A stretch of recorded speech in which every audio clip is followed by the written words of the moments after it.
치유 말씀 TV 채널에 들어오신 구독자 여러분, 예수님 이름으로 축복하며 인사드립니다. 저는 서울 방배동에 있는 충만한 교회에서 26년이 넘도록 예수님의 이름과 성령의 역사로 일반 병원에서 고치지 못하는 귀신 축사와 암을 포함한 불치병과 조현병을 포함한 정신질환을 예수님의 이름과 성령의 역사로 치유하는 전인치유 목회자 강용석 목사입니다. 지난 26년 세월 동안 수많은 환자를 예수님 이름으로 치유하여 사람답게 살아가도록 인도했습니다. 특별하게 구정 명절 기간인 2월 16일부터 18일까지 매일 오전에 하나님의 음성을 들으며 치유받는 집회를 진행할 것입니다. 관심이 있는 분들은 참석하시기를 바랍니다. 구정 명절이 지난 2월 23일부터 매주 월요일 날 예언사사역 집중훈련을 12주 동안 진행하고 화요일은 귀신축사 신호사사역 집중훈련을 12주 동안 할 예정입니다. 관심 있는 분들은 미리 등록하시고 참석하시고 궁금하신 것은 전화 확인하시기 바랍니다. 지금도 매주 월화 금토에 깊은 기도 치유 집회를 계속 진행 중에 있습니다. 특별히 형태가 중한 분들과 성령의 강력한 권능과 은사를 빨리 받고 싶은 분들에 대해서는 매주 토요일과 주일 13시 30분부터 예약하여 개별 특별 집중치유 안수기도 시간을 갖고 있습니다. 한 번에 2명밖에 할 수 없으므로 필히 일주일 전에 예약을 해야 됩니다. 예약하여 오시면 자신의 눈과 몸으로 느끼고 주변 사람들이 알아볼 정도로 획기적이고 강력한 능력과 치유가 체험적으로 실제적으로 나타납니다. 반드시 일주일 전에 전화 확인하시고 예약해야 됩니다. 이 유튜브 강의는 제가 지난 26년 동안 사역하면서 체험하고 저술한 대도 여러 가지 저서 중에서 한 권 한 권 정성을 다하여 강의하는 것입니다. 성법 10장 23절에 보면 무리를 보내신 후에 기도하러 따로 산에 올라가십니다. 전문에 거기 혼자 계시더니라고 했습니다. 예수께서는 공생의 기간 동안 혼자 계시는 경우가 많았습니다. 지금 이렇게 보니까 예수님은 자기를 잘 보살폈대요. 자기 관리를 굉장히 잘하셨습니다. 오늘 말씀 들어보세요. 마태복음 10장 23절 말씀에 무리를 보내신 후에 기도하러 따로 산에 올라가시는 전문에 거기 혼자 계시다고 말씀했습니다. 예수님 자주 기도하러 산에 올라가실 때 혼자 가시기도 하고 제자로 같이 가시기도 했습니다. 그런데 또 혼자 계실 때도 많이 있어요. 저는 오늘 혼자 계시더라는 말씀에 주목하고자 합니다. 예수 가시는 곳곳마다 참 수많은 사람이 따라다녔어요. 보통 사람들이 감당할 수 없을 만큼 많은 무리들이 예수님께 나와 온갖 문제를 해결해 해달라고 부탁을 합니다. 그때마다 예수님은 다 고쳐주고 해결해 주었습니다. 그럴수록 사람들은 더 많이 몰려들었습니다. 하지만 예수님 결코 두 가지는 지속적으로 꼭 자기 관리, 자기 보살핌을 해오셨습니다.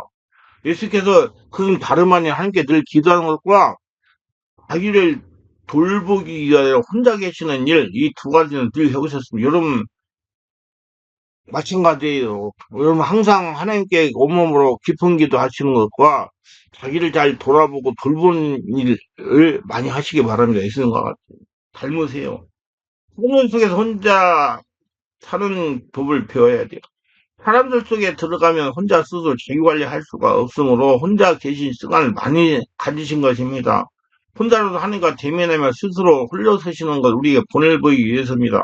하나님의 깊게 기도에 5차원의 초단 때는 하늘나라가 트니까 내면의 피로가 풀려졌다는 얘기예요. 예수님은 대다수 시간을 혼자 계셨습니다. 마가복음 4장 3, 4, 6 비유가 아니면 말씀하지 않으시고는 다만 혼자 계실 때 그 제자에게 모든 것을 해석하시더라. 요한복음 6장 15절 그러므로 예수께서 그들이 와서 자기를 억지로 붙들어 임금으로 사무실을 하시고 다시 혼자 산으로 떠나가시다. 요한복음 8장 20절 나를 보내시니가 나와 함께 하시도다. 나는 항상 그가 기뻐하는 일을 행함으로 나를 혼자 두지 아니하였느니라. 이렇게 예수님께서도 공생의 기간 동안 대부분 시간 혼자 지내셨어요. 예수님께서 자기 관리와 자기 보호 건강이 어떠하셨는지 알아보려면 예수님의 공생의 자기 관리와 건강을 생각해보면 알 수 있다. 예수님의 체력과 건강 어땠을 거야. 그분은 한 번도 알아 누운 적이 없어요. 우리가 우리 주님, 우리 하나님으로 믿고 의지하는 예수도 그분은 얼마나 건강하셨을까요? 원래 누구나 건강과 일부를 추구하는 시대에 우리는 살고 있습니다. 그러면서 정작 예수 그리스도 우리 주님은 얼마나 건강하게 어떻게 하셨을까 묻지도 않고 그냥 하나님의 아들이시니 막강한 체력으로 살아실 것을 여깁니다. 우리가 사복음서 읽으면 예수님은 한 번도 알아누우셨다는 기록이 없습니다. 인간을 말하자면 대단한 체력의 소유자입니다. 그분은 많은 병든 자들을 일으키시고 수많은 귀신들 자에게 귀신을 몰아내시고 가는 곳마다 거룩한 하나님의 영광을 드러내셨습니다. 어리 그뿐인가요? 그분은 밥 먹을 사이도 없이 분자에게 복음을 전하셨고 때로는 하여구의 한적한 곳에 가서 홀로 밤이 맞도록 기도하셨습니다. 사도들을 세우는 일과 같은 중대한 일을 앞두고 철학 기도를 하셨습니다. 그리고 아침마다 새벽 기도를 하셨어요. 그분은 이것을 습관으로 일삼았다고 성경에 기록되어 있습니다.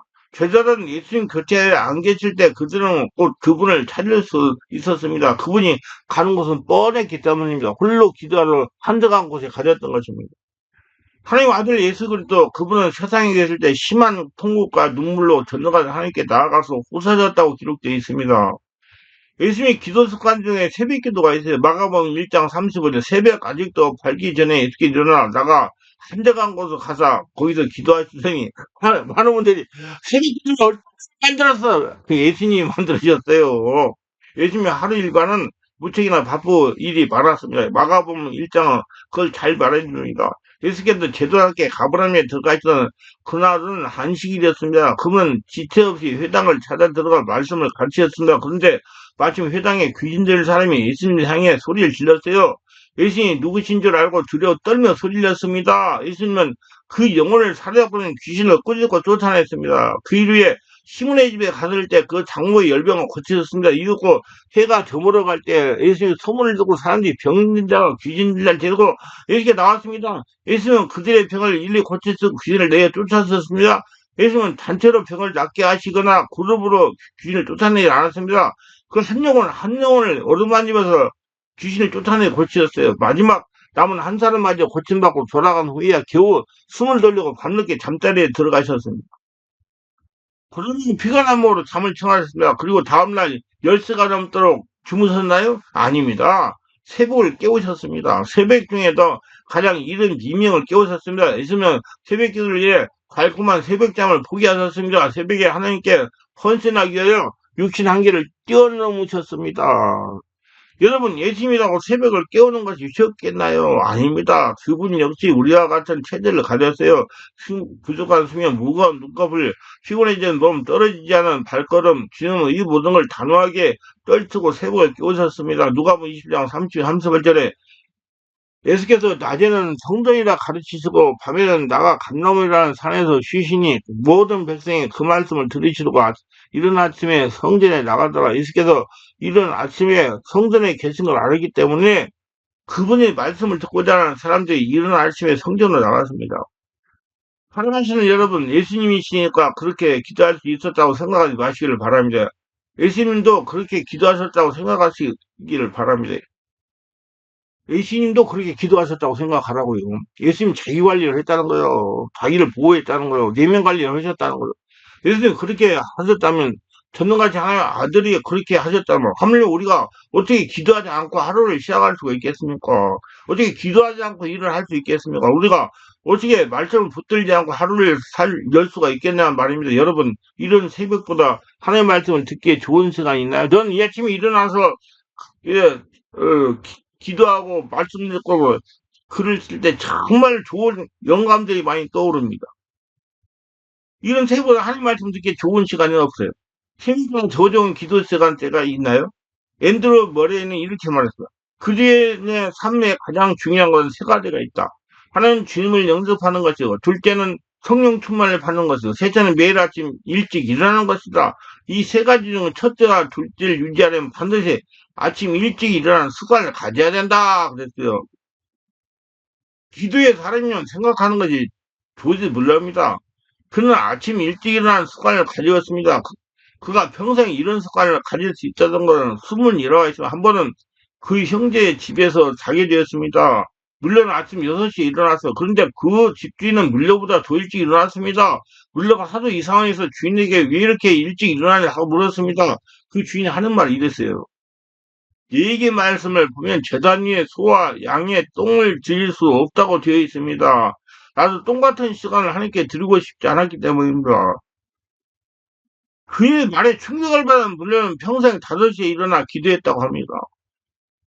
예수께서 그처럼 왕성한 체력을 가지고 전도 활동을 하신 힘과 지혜는 어디에서 얻었을까요? 혼자 있으시면서 하늘과 기도하며 대화하며 체력과 건강과 지혜를 얻으셨습니다. 한마디로 줄여서 말하면 자기 관리, 자기를 잘 보살폈다는 얘기예요. 여러분 자기 잘 보살피세요. 그건 정기적인 학교도 제대로 다니지 않은 무학자 알려져 있습니다. 그러나 하늘과 땅의 이치를 다 통달하시고 전능가지 하나님을 인정을 받았습니다. 그분은 하늘과 땅의 모든 권세를 받고 우리에게 세계의 복음과 사명을 주셨습니다. 그분이 체력과 한없는 생명력은 어디에서 왔을까요? 그분도 우리가 똑같은 육체로 세상에 계셨기 때문에 배고프고 피곤하고 목마른 시간을 보냈으면 틀림없습니다. 그러나 그분에게 무엇이 그렇게 강한 힘과 능력을 갖고 살게 했었을까요? 그는 특별히 영양이 많은 음식을 먹었다는 기록이 없습니다. 잠을 충분히 주무셨다는 기록도 없습니다. 건강관리에 규칙적으로 운동을 했다는 기록도 없습니다. 그러나 그분은 병들지 않고 건강한 몸으로 하늘나라를 선포하였습니다. 하나님께서 사람들에게 건강과 평화와 완전한 풍성과 영원한 생명을 회복시키고자 예수님이 이 땅에 오셨습니다. 그분께서 인간의 모든 필요를 채워주기 위해 지체를 모르는 종으로 봉사의 생각을 하셨으면 한 사람 한 사람을 내면책으로 안정시켜 한나라에 증명하시는 삶을 사셨어요. 여우도 굴이 있고 공중에 나는 새도 집이 있으되 인자는 머리 될 곳이 없다라고 할 정도로 주님은 자기 일을 아주 빈털터리 모사했습니다. 그렇게 가난한 중에 지질 모르는 봉사의 생년을 사신 예수님은 성경 어느 곳을 찾아봐도 예수님이 가로로 병들었다거나 예수님이 너무 가난하고 스트레스를 많이 받아 우울증이나 신경쇠약증, 공황장애에 걸렸다는 기록이 아무 데도 없습니다. 참으로 예수님은 영적으로는 물론이요, 육체적, 정신적으로 흠없는 하나님의 어린 양으로 건강한 삶을 하셨어요. 왜 그렇게 했어요? 항상 성령 안에서 깊은 기도를 하셨고, 이 관리에 자기 체력, 육체 관리를 잘 하셨다는 거예요. 자기를 잘 돌봤다는 겁니다. 일상생활에서 발견될 수 있는 사소한 경험이나 환경이나 물건들을 의미 없이 지나치지 않았습니다. 그것들을 인간들의 생존에 대한 당연한 하나의 도구나 환경이라니 하는 생각으로 가볍게 넘기지 않았습니다. 예수는 깊은 통찰과 그 내면에 숨겨진 비밀스러운 의미를 놓치지 않았어요. 예를 들면 한 여인이 잃어버린 동전 한 입, 누가복음 15장 8절을 바라보면서 그 여인은 애달는 마음을 읽었습니다. 그 마음속에는 곧바로 잃어버린 인생들을 찾는 성부 하나님의 휴덕하시는 사람을 연상시켜 줍니다. 말하려던 등불을 보시고 이상히 여기셨습니다. 등불이란 모든 걸 하나님께 비추도록 하기 위해서 펴두는 것인데 그걸 숨기지들 않도록 말 아래 둔다면 무슨 의미가 있는가? 저 어리석음이 바로 깨우치는 무심한 인생들의 행위로 나온 것을 갈피하셨습니다. 예수님은 이들의 어리석음을 깨우치기 위해 성부 하나님의 사명을 새롭게 인식하셨을 겁니다.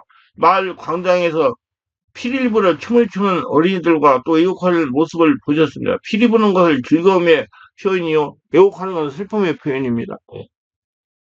근데 사람들은 이미 그런 흥이나 슬픔에 자연스럽게 표현할 수 없을 만큼 정서적으로나 영적으로 피폐해진 그들의 마음을 보고 예수님은 가슴 아파하셨습니다. 마음으로 느끼면 그 하나님에게서의 기도요, 불쌍히 여기는 중보의 기도였습니다. 잘못 기워진 옷을 보고 부제를 잘못 선택하여 터져버린 포도주 부제를 보고도 예수님은 영적인 진리를 찾아내 있었습니다. 지금 예수님은 새로운 시대가 도래하고 있다고 선포하고 있습니다. 하늘나라 가까이 왔으니 회개하라고 외치고 있습니다. 그러나 사람들은 형식과 이성으로 가득한 관습적인 행위에 매달려 있는 걸 보시고 가슴 아파하셨습니다. 그 가슴 아픈 일들이 하나님의 아버지께 드리는 기도입니다. 일상적으로 드려지고 보여지고 느껴지는 모든 것이 예수님께서 영성적인 진리와 하나님과의 교제의 순간이었습니다. 여러분들도 항상 하나님께 기도하시고 깊은 기도하시고 거대한 성전으로 사시고 자기 관리, 자기를 잘 보살펴가지고 예수님과 같이 건강하게 장수하면서 하나님의 영광을 드러내며 살아계신 하나님 증명하는 복된 자들이 되시기를 주 예수 이름으로 축원합니다.